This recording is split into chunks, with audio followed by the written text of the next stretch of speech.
উত্তরবঙ্গ মানে বাঙালির কাছে পাহাড়, উত্তরবঙ্গ মানেই বাঙালির কাছে জঙ্গল, আর উত্তরবঙ্গ মানেই বাঙালির কাছে চা বাগান। উত্তরবঙ্গের অর্থনীতির অনেকটাই এই চা বাগানের উপরেই নির্ভর করে। হ্যাঁ, আর যেহেতু উত্তরবঙ্গের অর্থনীতির অনেকটাই এই চা বাগানের উপর নির্ভরশীল, ঠিক সেই কারণেই উত্তরবঙ্গের রাজনীতির অনেকটাও এই চা বাগানের উপরেই নির্ভর করে। আমি সোনিয়া রয়েছি আপনাদের সঙ্গে আজ হটস্পট ডুয়ার্স।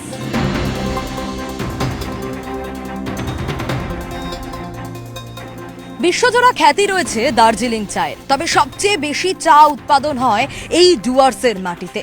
তবে বিগত কয়েক বছর ধরে চা শিল্পে বেশ কিছু সমস্যা দেখা দিয়েছে। নেপাল থেকে চা আসছে, আসাম থেকে চা আসছে, স্বাভাবিকভাবেই কম্পিটিশন বাড়ছে, আর বাড়ছে টিকে থাকার লড়াই। জারি রয়েছে এই টিকে থাকার লড়াই, আর এই সবকিছুর ভিড়ে কোথাও গিয়ে শ্রমিকদের মধ্যে অসন্তোষ দেখা দিচ্ছে।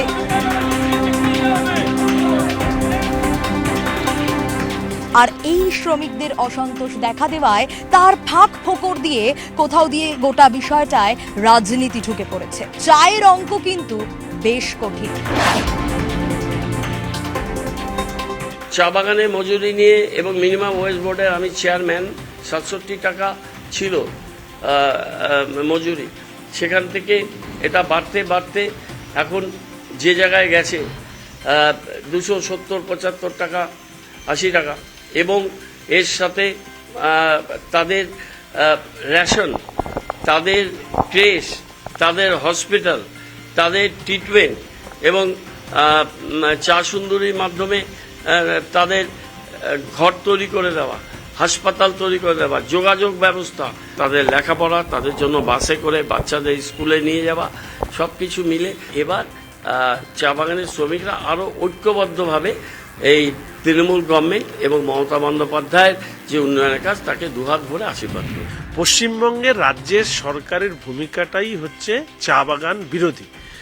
টি ট্যুরিজম, রিয়েল এস্টেট ইত্যাদির সামনে রেখে চা বাগানগুলোকে মৃতপ্রায় করে তোলা, চা শ্রমিকদের তার ন্যূনতম মজুরির থেকে বঞ্চিত রাখা, একদিকে চা বাগানের শ্রমিক এবং অন্যদিকে চা বাগানের মালিক, এই যে দুটো গুরুত্বপূর্ণ অংশ, এই দুটো গুরুত্বপূর্ণ অংশকে সমান মর্যাদা দিয়ে চা বাগানের, চা শিল্পের পুনরুজ্জীবনের জন্য যা যা করা দরকার, আমরা আশা রাখি কেন্দ্রের ডবল ইঞ্জিন সরকার রাজ্যে প্রতিষ্ঠিত হলে নিশ্চিতভাবে চা শ্রমিকদের মুখে হাসি।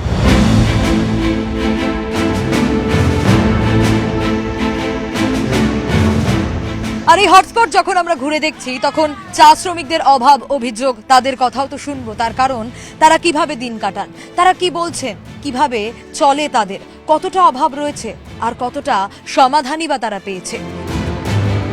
চলুন আজ তাদের কথা শুনবো তাদের মুখ থেকে। दीदी, सब कुछ ठीक ठाक चल रहा है? हाँ, बागान में जो काम हो रहा है, हम लोग का तो खेती बाड़ी नहीं है, बागान का ही भरोसा है। ये जो बच्चे लोग स्कूल जाते हैं, आते हैं, तो ये ठीक ठाक से वो लोग जा पाते हैं? नहीं, कभी कभी बागान का गाड़ी मिलता है, नहीं मिलता है, असुविधा होता है लोग को जाने के लिए। ये जो घर हो रहा है, ये क्या बांग्लार बाड़ी का घर है? हाँ, ये बांग्ला बड़ी घर है। और ये जो पीएफ, ग्रेचुइटी, ये सब आप लोगों को बागान से मिलता है ठीक ठाक? नहीं मिलता है, मालिक नहीं देता है। और क्या समस्या क्या है और सुविधा भी क्या मिलता है? बागान में तो कोई उतना सुविधा नहीं मिलता है, उतना फैसिलिटी मिलता ही नहीं है। समस्या क्या है? समस्या क्या है, हम लोग के यहाँ का हाजरा बहुत कम है, 250 रुपया। 250 रुपया है, वो तो सरकार आने से राज्य सरकार बोला है कि 300 रुपया कर देगा। आप लोग खुश है? 300 रुपया में नहीं हो। वोट आ रहा है, क्या सोचकर वोट देंगे? जो पार्टी हम लोग को देखेगा वही पार्टी को ही वोट।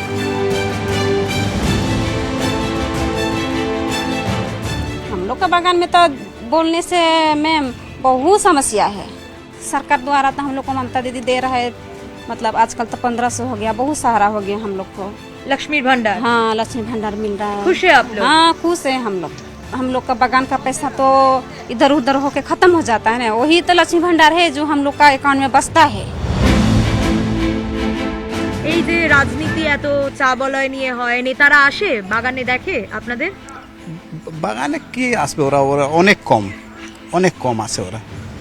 আর এমনিতে কি সমস্যা মনে হয় যেগুলো সমাধান হওয়া দরকার? সমাধান তো এখানে অনেক আছে, তাই বললাম গ্র্যাজুইটির সমস্যা আছে, বাগানের পেমেন্টের সমস্যা আছে, তো আমাদের বেতন অনেক কমতি। তৃণমূল তো হ্যাঁ। বলেছে ক্ষমতায় এলে আবার 250 থেকে 300 টাকা করে দেওয়া হবে মজুরি, 300 টাকাতে কি গুজারা হবে এখানে আমাদের? কিন্তু 50 হ্যাঁ করে তো বাড়বে। ঠিক আছে, বড়ালে পরে তো ভালোই কথা। তিরহানি থেকে আমার বাগডোগরা গেলে পরে 300 টাকা রিজার্ভের ভাড়া লাগে, হ্যাঁ। আর পাই এখানে আমরা 250 টাকা। 250 টাকা বাড়ি চালাবো, আমাদের ছেলে পেলেকে পড়াশোনা করাবো না, আমরা ড্রেস লাগাবো না, আমরা কিছু করতে পাই না, ভালো রকম খেতে পাই না, কে না কে। এই শ্রমিক কলোনি যেখানে তাদের বসতি, তাদের বসবাসের জায়গা, শুনছিলাম তাদের অনেক অভাব অভিযোগের কথা। দিদি, অনেকের সঙ্গে কথা বলছিলাম এই শ্রমিক কলোনিতে, এই যে সবকিছু বাড়ি ঘর, এই সবকিছু কি ঠিকঠাক রয়েছে? কিছু ঠিকঠাক নাই। আমাদেরকে বাগান থেকে আমাদের কিছু ফ্যাসিলিটি আমরা পাই না।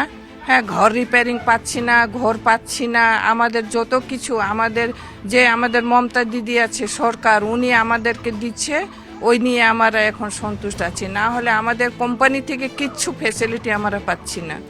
এখন তো 250 টাকা রোজ, সেটা সরকার নতুন ভাবে আবার ক্ষমতায় এলে রাজ্য সরকার বলেছে যে সেটা 300 টাকা করে দেওয়া হবে। তাতে কি আপনারা খুশি? হ্যাঁ, সেটা আমরা আশায় বসে আছি, অনেক ভালো হবে। বাচ্চারা যে স্কুলে যায় ঠিকঠাক ভাবে যেতে পারে, যাতায়াত? বাগানের বাচ্চাগুলো গাড়িতেই যাইতে লাগে। এই যে কোনো সময় বাচ্চাদের ভাড়া টাড়া থাকে না। আমাদের সিএম যদি বাস গাড়ির ব্যবস্থা করে দিত তো খুব ভালো হতো।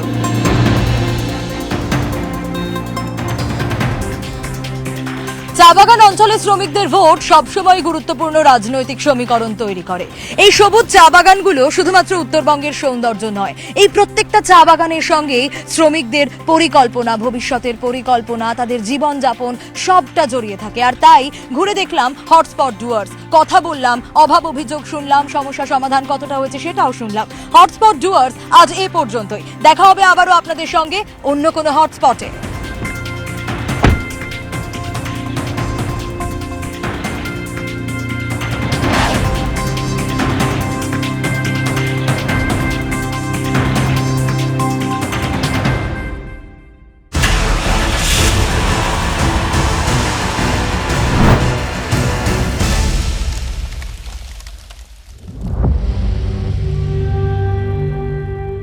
ড্রাগের নেশা করতেন, ব্রাউন সুগার নিতেন? দীর্ঘদিন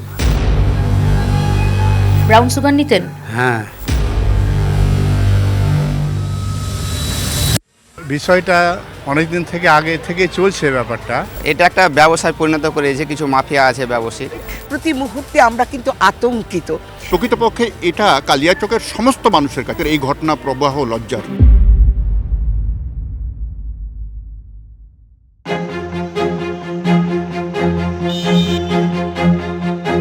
মালদা শহর থেকে 25 কিলোমিটার দূরে এই জনপদটির নাম কালিয়াচক। উপর থেকে দেখলে বোঝা যাবে এক বর্ধিষ্ণু বাণিজ্য কেন্দ্র, কিন্তু এর মাটির গভীরে কয়েক দশক ধরে ঘুণ ধরিয়েছে দুটো মারণ ব্যাধি। এক জাল নোট, অন্যদিকে মাদক পাচার। মাদক পাচারের সঙ্গে জড়িয়ে পড়ছে এই কালিয়াচকের যুব সমাজ। পুলিশ প্রশাসন তৎপর, কিন্তু তাও প্রশাসনের অন্যতম মাথা ব্যথার কারণ। আজকের হটস্পট কালিয়াচক।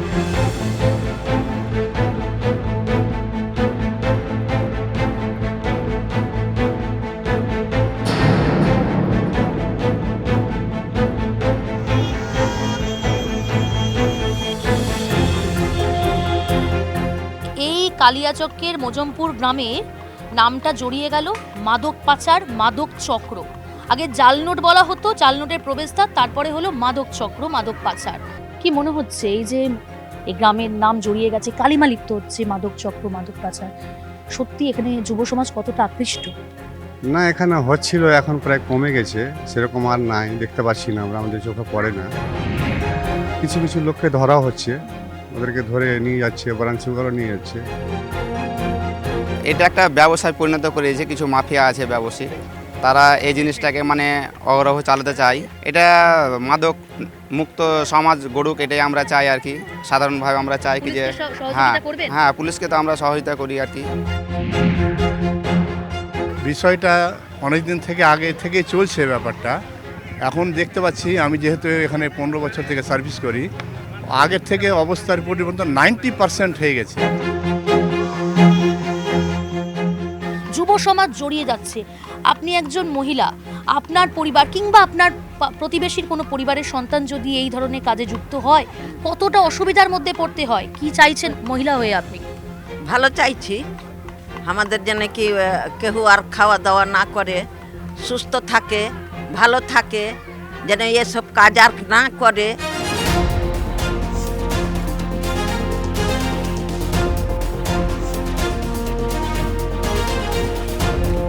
ভারত বাংলাদেশ সীমান্তের খুব কাছে, একেবারে জিরো পয়েন্টের কাছেই হচ্ছে এই কালিয়াচক। আর কালিয়াচকের বিভিন্ন গ্রাম, যে গ্রামের যুবকরা জড়িয়ে পড়ছে মাদক চক্রের সঙ্গে কিংবা ড্রাগের নেশায় আসক্ত হচ্ছে।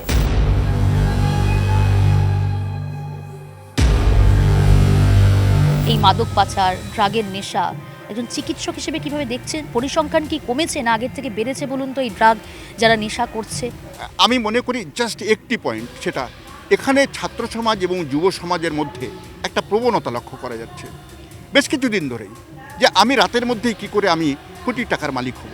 যে শুধু যুবক নয়, এখানে মানে পুরুষ নয়, মহিলারাও জড়িত রয়েছে এই ধরনের। এটা শোনা যাচ্ছে যে তারা যেহেতু স্পর্শকাতর একটা শ্রেণী, তাদের গায়ে চট করে পুলিশ হাত দেবে না, বাচ্চাদের গায়ে চট করে পুলিশ হাত দেবে না, খুব স্বাভাবিক তাদেরকে ঢাল হিসাবে ব্যবহার করা হচ্ছে যাতে খুব সহজে এটা হয়। কেন এই পরিস্থিতি বলুন তো?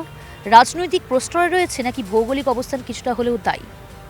না, আমার কাছে মনে হয় রাজনৈতিক প্রশ্রয় থেকে ভৌগোলিক অবস্থানটাই কিছুটা দায়ী বলে মনে হচ্ছে। এবং সবথেকে এটা কিন্তু খুব দুঃখজনক, এটা প্রত্যাশিত নয়। প্রতি মুহূর্তে আমরা কিন্তু আতঙ্কিত।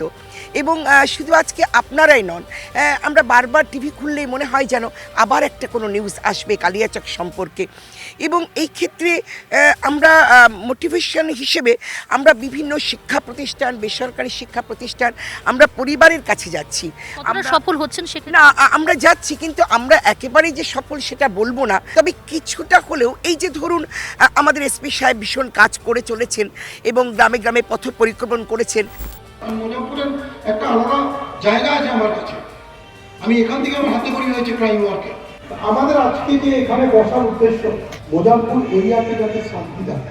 অশান্তির পেছনে যে মেন কারণটা, সেই অনৈতিক অর্থ এখানে মাদক বা জয়, তাদের ট্রিটমেন্ট আমার কাছে রেডি আছে।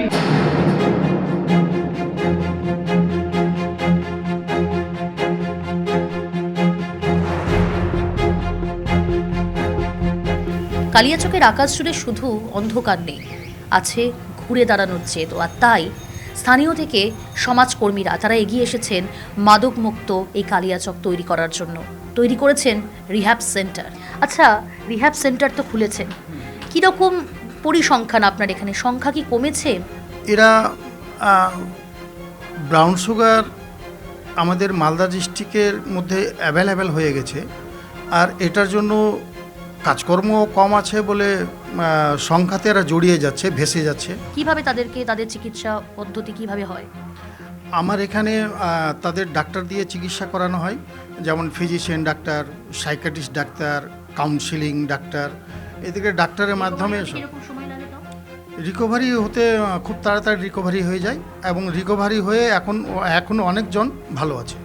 আপনি তো রিহ্যাব সেন্টারে রয়েছেন, ড্রাগের নেশা করতেন, ব্রাউন সুগার নিতেন, দীর্ঘদিন পাচারের সঙ্গে কোনোভাবে যুক্ত ছিলেন?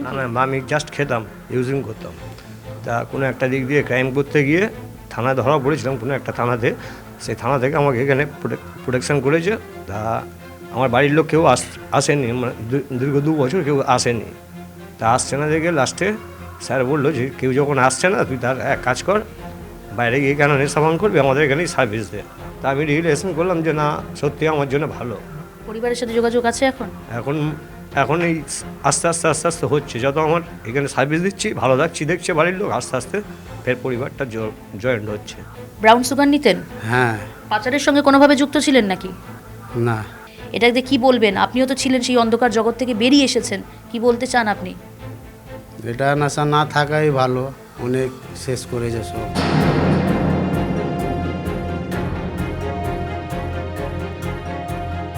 আপনি একজন শিক্ষক, একজন সমাজকর্মী, কিভাবে দেখছেন যে কালিয়াচকের যুব সমাজ তারা অর্থ উপার্জনের খুব সহজ পথ হিসেবে বেছে নিচ্ছে মাদক পাচার কিংবা এই চক্রের সঙ্গে, কিভাবে দেখছেন? দেখুন, এখানে যে কোনো কাজেই আমরা তো ওই 2-1% মানুষকেই দেখতে পাই, বেশিরভাগ মানুষই তো ভালো থাকে। তো আমাদের যে কালিয়াচকের যে মজমপুরে আজকে আপনারা এসছেন, এখানকার বেশিরভাগ মানুষই ভালো। এখানে সরকার আমাদের যথেষ্ট পরিষেবা দিচ্ছে, সামাজিক ব্যবস্থা ভালো, সরকার পাশে আছে, এগুলো সব বন্ধ হয়ে যাবে।